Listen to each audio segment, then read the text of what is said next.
Acompanhamos nessas últimas semanas as campanhas e a apuração das eleições americanas, mas quem acompanhou de pertinho percebeu que o sistema político estadunidense é bem diferente do sistema brasileiro. Para ajudar a gente a entender essa disputa do Biden versus Trump, convidamos o advogado João Ferreira. Seja bem-vindo, João. Muito obrigado, agradeço a oportunidade. E para começar, vamos começar pelo mais complicado, né? Como funcionam as eleições nos Estados Unidos e por que quem ganha não é necessariamente quem tem mais votos, como acontece aqui no Brasil? Eu acho que a diferença principal do sistema norte-americano para o nosso é que, de fato, vamos dizer, os votos decisivos para a escolha do presidente lá nos Estados Unidos, ele é dado pelos delegados eleitorais.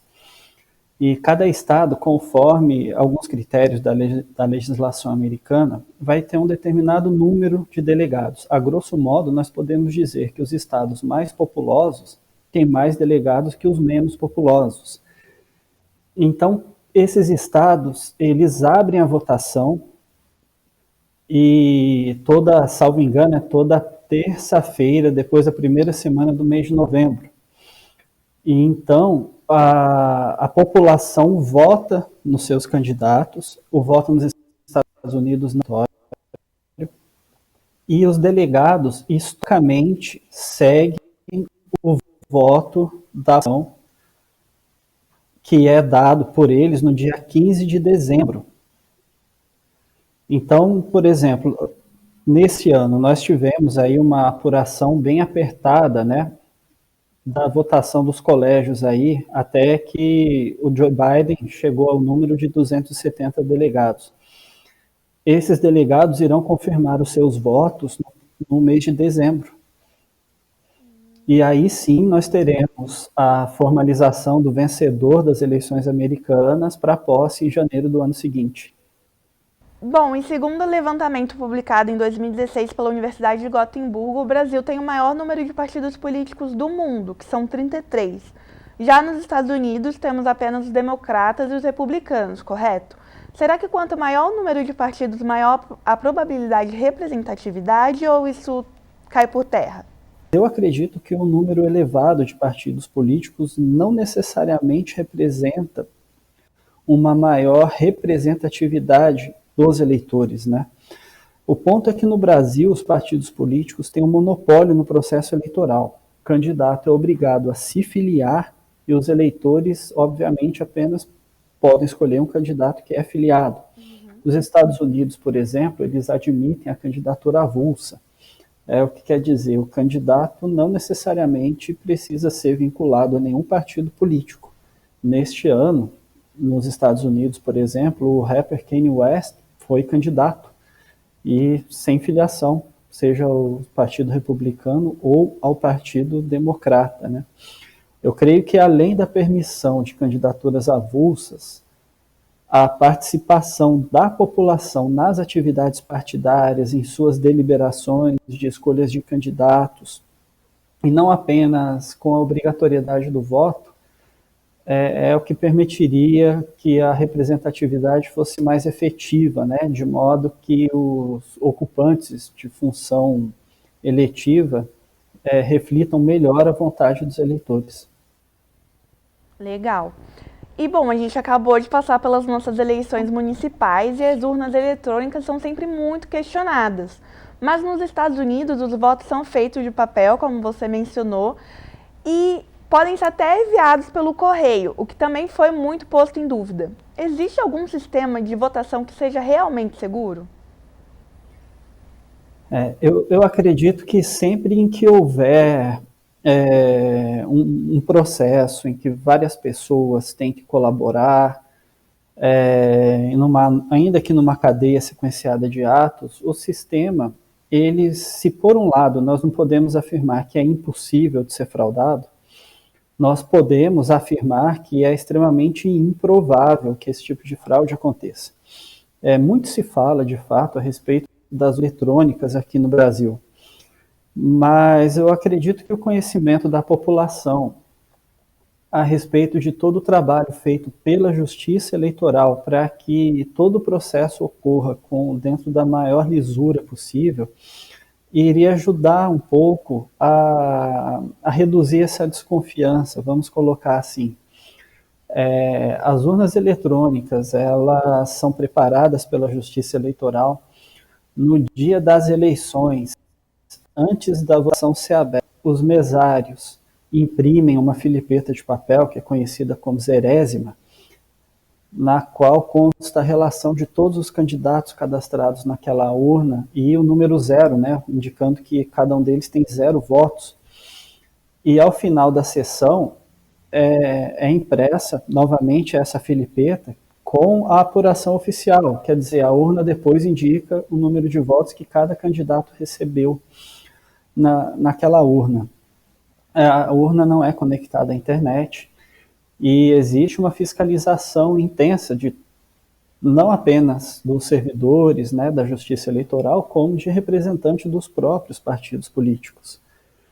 E como você bem pontuou, a eleição norte-americana é conduzida por votações em cédulas, né, votação em papel, como foi no Brasil durante muito tempo. Lá foi objeto de questionamento e anteriormente aqui no Brasil também era.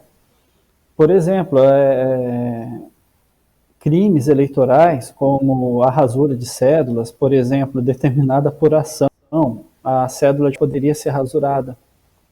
Ou às vezes o voto em branco, é possível que alguém inserisse, fizesse alguma assinalação, né, e não refletisse o voto daquele que deixou sua cédula em branco. Então, vamos lá, que o sistema perfeito, insuscetível de fraudes, talvez não exista, mas a transparência no processo eleitoral e quanto maior envolvimento da população nesse acompanhamento, eu acho que ajuda não apenas a reduzir esse questionamento que é feito em relação ao processo, como ao engajamento político do brasileiro. Bom, e nas redes sociais, muitos brasileiros estavam bem ansiosos com as eleições americanas, né? Qual que é o impacto da vitória do Joe Biden para o Brasil, já que a gente viu tanta gente engajada aí? Eu acredito que o brasileiro, nessas eleições, ele se engajou mais nas eleições norte-americanas, porque o nosso atual presidente, né, Jair Bolsonaro, ele declarou um apoio a um dos candidatos. E isso fez com que a batalha que surgiu nas redes sociais alguns anos anteriores acabasse sendo aqui alimentada, né?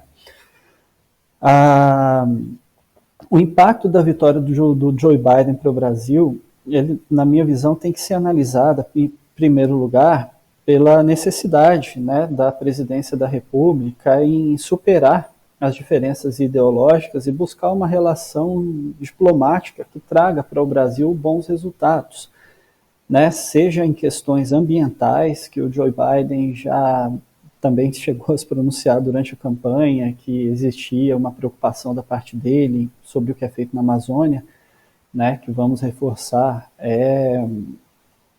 está dentro do nosso território, sujeito à nossa soberania, mas também existem propostas, né, da criação de áreas de comércio.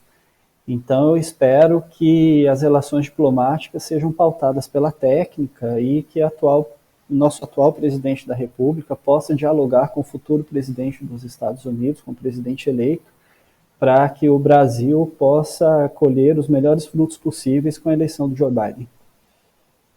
Vamos ficar na torcida aí para que tudo ocorra de forma tranquila. E para a gente finalizar, a gente é obrigado a votar, né? Como você mencionou no início da nossa conversa.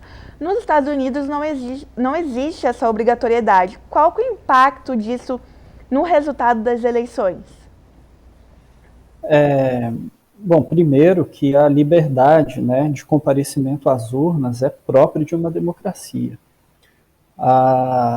A obrigatoriedade do voto é objeto de muitas críticas aqui no Brasil. E, inclusive, para muitos, isso retira do voto o status de direito, porque todos nós somos titulares de diversos direitos, no entanto, ninguém é obrigado a exercer algum direito, né? Então, por exemplo, todos têm direito à propriedade, mas se uma pessoa quiser abdicar de suas propriedades, não haveria problema nenhum. E na medida em que a pessoa é obrigada a exercer o seu direito ao voto, na verdade o voto torna-se um dever, né? Não um direito. Em relação ao impacto, acredita-se que as eleições americanas de 2016, que terminaram com a vitória de Donald Trump sobre a candidata democrata Hillary Clinton, ela foi decidida pela abstenção dos eleitores democratas. Houve um elevado índice de abstenção e um dos motes de campanha do Joe Biden, inclusive com um apoio efusivo de Barack Obama, foi para que os eleitores democratas comparecessem às urnas, né?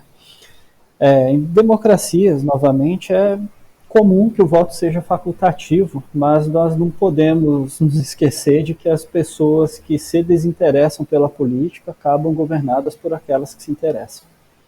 Bom, João, muito obrigada pela sua participação. Acho que você sanou várias dúvidas. Deixe o seu contato para caso as pessoas queiram continuar acompanhando seu trabalho para gente. Não, pois não. Se alguém quiser estabelecer o contato, meu e-mail é joaoantonio@igcap.com.br e o telefone 12 98299 0415. Muito obrigada, João. E você que está assistindo o programa, não esqueça de acompanhar a gente nas nossas redes sociais, onde você vai poder assistir esse e vários outros que a gente produz por aqui. No Instagram e no Facebook, estamos como @TVUnivap, no YouTube é só procurar por TV Univap. Até a próxima!